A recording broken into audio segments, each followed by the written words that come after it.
Seperti inilah kondisi bangunan Pondok Pesantren Nihayatul Amal di bawah asuhan Ustadz Hamidi yang berada di Kampung Cinangka RT 04 RW 03 Desa Mekar Tanjung, Kecamatan Curug Kembar, Kabupaten Sukabumi. Tidak terlihat ciri pondok pesantren pada umumnya. Pesantren yang didirikan pada tahun 2014 lalu ini terdiri dari Ibtidaiyah, Sanawiyah, dan juga Aliyah yang menampung 50 orang santri dan santriwati. Sedangkan tingkat Sanawiyah dan Aliyah hanya diperuntukkan santriwati. Untuk masuk mondok di pesantren ini, pihak pengasuh pesantren tidak memungut biaya sepeser pun. Terlihat hampir semua bahan bangunan asramanya terbuat dari bahan kayu dan bilik mengalami kerapuhan dan bergoyang jika kelebihan penghuni. Serta sejumlah langit bangunan diganjal tiang bambu, sehingga para santriwati memilih diasramakan ke rumah warga yang masih kerabat pengasuh pondok pesantren. Sementara bangunan utama diperuntukkan tempat belajar mengajar juga merangkap tempat tinggal keluarga pengasuh pondok.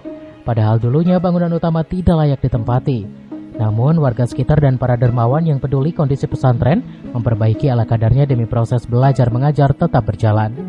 Pengasuh pondok pesantren Nihayatul Amal Ustadz Hamidi mengaku tahun ini pihak pesantren tidak menerima santri baru lantaran kondisi bangunan asramanya tidak bisa ditempati. Itu pun hanya tersisa 2 kamar yang menampung 12 santriwati tingkat Sanawiyah dan Aliyah. Sedangkan yang lainnya ditempatkan di rumah kerabat pengasuh pondok, terutama santriwati yang alamat asalnya jauh. Sedangkan untuk tenaga pengajar, Ustadz Hamidi dibantu oleh istri dan saudaranya. Adapun untuk memenuhi kebutuhan hidup sehari-hari, keluarga Ustadz Hamidi dan santrinya membuka jasa servis dan jual beli alat penerang berkeliling kampung yang penghasilannya tidak seberapa. Sudah mau roboh,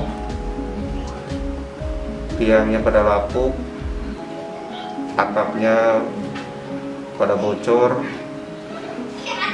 sehingga dikhawatirkan runtuh seketika. Makanya santrinya cuma ada sedikit, yang lainnya saya pulangkan. Walaupun ada yang mau murid baru di sini, kelihatannya tidak mencukupi untuk ruang anak tidur ataupun tinggal di sini. Sri Haryati, santriwati asal Cianjur yang kini duduk di kelas 2 Aliyah, 12 santriwati lainnya terpaksa tetap tinggal di asrama yang kondisinya nyaris ambruk dikarenakan berasal dari luar Sukabumi. Walaupun ada pondok pesantren lain sarana dan fasilitasnya lebih bagus, namun ia lebih milih diasuh oleh pesantren Nihayatul Amal yang ilmu agamanya lebih berkualitas. Kalau hujan deras sih kadang-kadang tidurnya di tempat yang lain, kadang-kadang kan kamarnya ada 2 gitu. Kadang-kadang kalau kamar yang ini mah suka dipakai, soalnya kalau hujan itu bocor.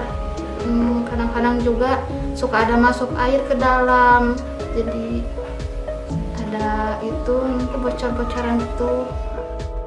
Pihak pengasuh pondok pesantren Nihayatul Amal serta para santri dan santrinya berharap pihak dermawan maupun pemerintah, terutama instansi pemerintah di bidang keagamaan urusan Islam, agar segera membantu memperbaiki bangunan pesantren. Dari Kecamatan Curug Kembar, Kabupaten Sukabumi, Iqbal Bakar melaporkan.